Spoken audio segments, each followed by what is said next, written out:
especially those four great beings who rule the quarters of the universe, Raphael, Michael, Gabriel, and Oriel. But they had no place for the gods and goddesses of the ancient pagan religions they had conquered. And so the rabbis, the priests, and the imams practiced a sleight of hand trick and reclassified the homeless but not forgotten pagan deities as those same fallen angels who were already chained in deep pits at the ends of the earth. Thus, their greatest rival, the Canaanite thunder god, Prince Baal, became the demon Baal, first among the ranks of the fallen, who was said to appear as a cat, a toad, or a man, or all three at once, and to grant the power of invisibility. Prince Baal's beautiful consort, the goddess Astarte, queen of heaven, and mistress of the temple of love, was transformed into the demon Astaroth, described as a hurtful angel with bad breath, but who, when summoned, would reveal the true history of the fallen angels. And she certainly has fulfilled that promise. This prehistoric myth of the fallen angels laid the foundation for a Middle Eastern legend about the biblical King Solomon, who was said to have been the greatest magician of ancient times. According to our legend, Solomon, armed with the power of God's holy angels, bound and sealed those 72 rebellious spirits, or genii, into the brass vessel, from which he called them forth to do his bidding, even to assist him in building the great and holy temple at Jerusalem. But can our fantastic legend have any truth behind it? Are we really seeing these ancient gods and goddesses who became the fallen angels in the dark mirror in our magic triangle? Are the strange voices that speak through our lips during the magical channeling process really coming from these deities and demons of the dim past? Have we actually opened that lost portal between the worlds? And if so, can these powerful genii be commanded to reveal hidden knowledge and accomplish wonderful things? Well, the only way you're going to know for certain is to look into the dark mirror yourself. But I warn you, unless you take Solomon's magic very seriously, you should have nothing to do with these experiments. This ancient art is not a party game or a Halloween prank. There is no place in the magic circle for the dabbler or the thrill seeker. Every aspect of this system, spiritual, psychological, and technical, must be thoroughly understood before these experiments are undertaken. Like knights of olden times, magicians must be trained, armed, and armored before they go on a quest into the spirit realm. First, you should know that the magic circle is your philosophical fortress when you open the gateway between the worlds. It represents the perfect circle of the vast universe and the unbroken boundary of your own being, which are one and the same when you practice Solomon's art. As above, so below. As within, so without. You should know that even back in ancient times, the triangle represented the philosophical first plane of manifestation. It acts as a cage containing and restraining the spirits you evoke. For the moment, let us imagine that we are participating in the original act of creation, back at the dawn of time, out in the vast reaches of cosmic space. First, we will create just one point. Next, we, or God, will establish a second point and connect it to the first, so that we have a line.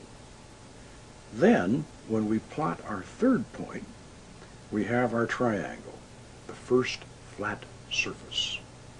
Now, when we create point 4, we have the first solid.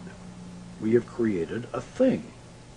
And as long as we refrain from establishing point 5, setting our thing in motion, we will constrain our creation to remain in its position, we will keep our spirit within the triangle. Traditionally, the name of the Archangel Michael, the angel of power, was separated into 3 syllables, M-I-C-H-A-E-L, and written in the corners of the triangle to add a visual emphasis to the symbolic geometry that bound the spirit. You must understand this concept thoroughly before you open Solomon's brass vessel and release the genie. It matters not whether you are a Christian, a Jew, a Muslim, or even a pagan. These archangels are very much a part of our Western tradition. They represent the positive forces that drive the engine of the universe and the love that holds it all together. In the order of the Temple of Astarte, we conceive and visualize them as complementary male and female beings. For angels can appear in any form they wish, or any suitable form that your imagination can provide for them. They activate your magic circle of protection.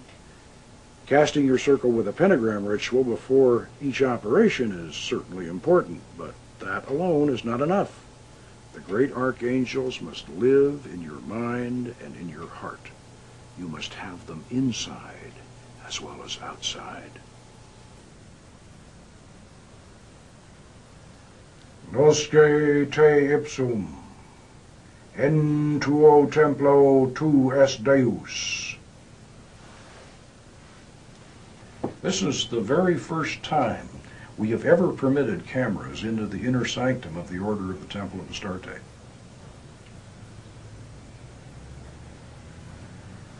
Notice the names of the great archangels of the quarters in Phoenician around the magic circle. You will hear these same names invoked in the traditional pentagram ritual that precedes and follows every magical operation. But I say again, the pentagram ritual by itself is not enough. You have to have these 4 great archangels of the quarters indwelling within you and ready to help you control the rebellious spirits. Otherwise, opening the brass vessel would be like opening Pandora's box, which, according to the ancient Greek myth, released evil into the world and then could not be reclosed. Therefore, you must first master the art of angelic invocation before you proceed to its darker counterpart, the evocation of Solomon's 72 spirits.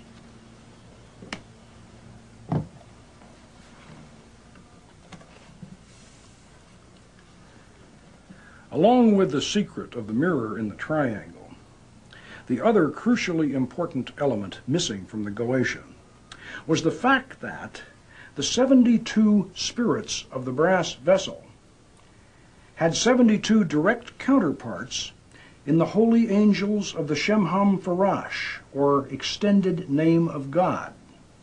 Now these derived or suffix angels are not as personified as the archangels of the quarters or the angels of the planetary spheres, but they do provide a direct channel of power through which the 4 archangels of the quarters control each and every one of the spirits of the brass vessel.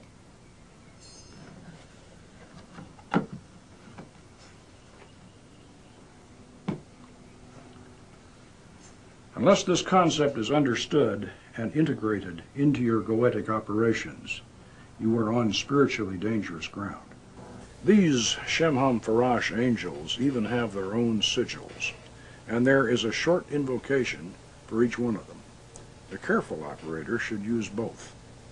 And before anyone in the Order of the Temple of Astarte is allowed to participate in goetic operations, we insist that they experience a series of 4 archangelic invocations.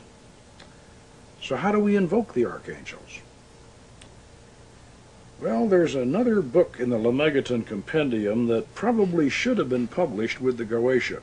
It's called the Almadel of Solomon, and gives us a very effective method for invoking